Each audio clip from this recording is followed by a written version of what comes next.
The video that I am going to make today is going to be a small video about how generational trauma carries to me to keep note of and let anyone know who's interested in knowing how this sort of thing works.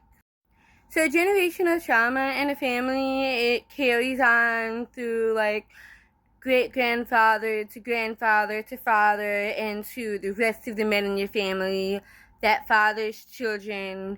So it keeps carrying on. In my case, in the biological family that I was born into, as far as I know, it starts with my great-grandmother. I have no information on whether or not she was abusive to her daughter.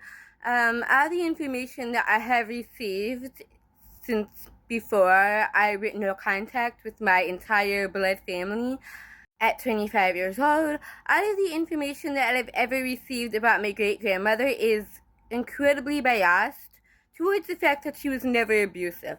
I recall my birth mother saying that she was abusive, but then later on she changed her mind and said that she was never abusive to her daughter at all, that she was never abusive to anyone. As a matter of fact, my birth mother made it seem like her mother was a psychopathic child and that her great-grandmother didn't do anything wrong when she was raising her. Like, every single issue that my maternal biological grandmother had was her fault and not a result of her upbringing. So apparently my great-grandmother was just raising a psychopath. And currently that's all the information that I have on my great-grandmother. Before I proceed any further with this video, because I know that somebody who knows me or these people is going to come across my channel eventually, on any of these videos, I just wanted to let everyone know that I do not say names. I am not mentioning anyone's names in any of these videos. You motherfuckers are really not that important to me. So don't worry about me saying anyone's names. You know, as if I cared about you that much.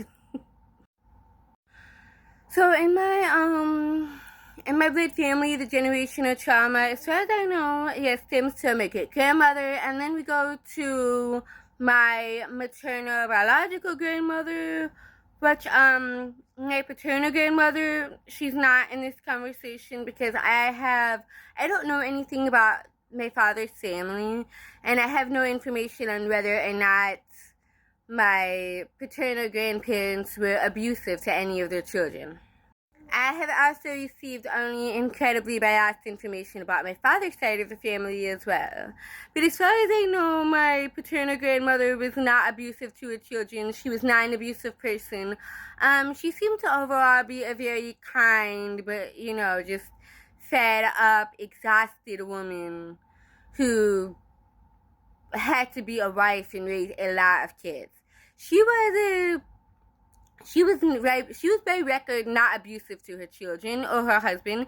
She was just a very fed up person. So I know of no generational abuse that carries through on my father's side of the family. Like, absolutely none. So that's right, for the rest of this video, I'm moving on to my biological mother's side of the family. And something that happened, this is why I put a disclaimer that I don't put anyone's names in any of these videos.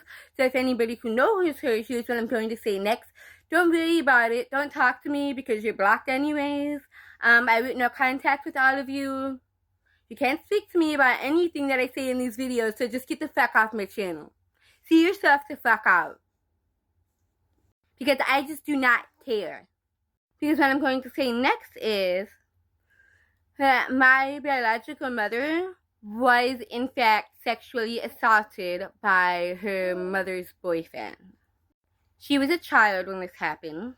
And so the way that the generational trauma carried over was that her mother knew about it. I do not know what the aftermath of my biological mother's mother discovering the sexual assault was. You know, as my birth mother herself was just a trauma victim of childhood sexual assault. I was not able to obtain any other part of the story other than the act that took place that traumatized her in childhood. Just to my knowledge, I know that the man who sexually assaulted her, who was my maternal grandmother's boyfriend and the father of her other kids, was never punished. To my knowledge, he was never punished. And when I was a child, I discovered that there was actually a picture of him hung up in my maternal grandmother's home. So she had a photo of the man who raped her daughter hung up in her home. And all of her grandchildren and visiting family members were able to see that photo. Stage of my life when I determined that that man in the photo was the one who raped my biological mother when she was a child, I had no more respect for my maternal grandmother or any of her other family members. That is when I lost respect for them. I myself was a very young child, and I gained consciousness, and I said, this is so wrong. I don't even know. I can't understand. This is your daughter. Why did you not just burn every photo and memory of that you had of the man who raped your daughter when she was a child? So, incidentally, as it happened when I was 12 years old and my youngest biological sibling was 9 years old, my birth mother's, trauma carried over to her in the manner that she had left my birth father. I don't call him my birth father, I call him my father. They call you my biological. That was so petty, it didn't even need to be said. We practice Christianity over here, so it's better off just not saying anything if all I have to say is something mean. Right, and that's the best way to do things. So just be kind. If you don't have anything nice to say, or if something you say can potentially provoke someone, or you know you're saying something to provoke someone, or you know you're saying something mean, just don't say it. You can say it if you want to, but it's better off to just not even start. So my birth mother met her boyfriend when I was 12 years old. This man proceeded to also sexually assault me and my younger biological sibling, who was 9 years old at the time. This went on and stopped for a number of years. And then it ultimately stopped when I was almost 17 years old. At the point where I actually, I started to have some serious trauma regarding the fact that my birth mother's husband was sexually assaulting me and my younger sibling at the time. And of course, nobody ever knew about it. We lived with them, so we were under serious threat of being abused every day of our lives if we ever told anyone, which was already happening anyway.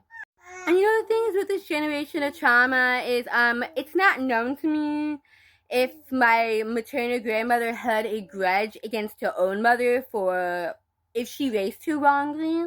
My birth mother no longer holds a grudge against her own mother for how she raised her and how she let her rapist get away with hurting her when she was a child. So basically, these three generations of women harbor no sort of hate or resentment towards each other.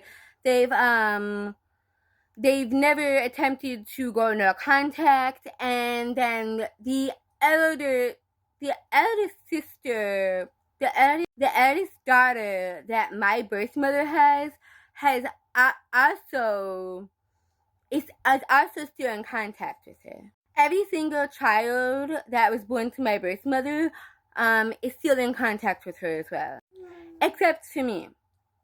I am one of 5 children who has not spoken to my birth mother since 2022, who has not seen her. She is not allowed to meet my kids. For the foreseeable future, she will not be allowed to be in my life, even though she is my birth mother.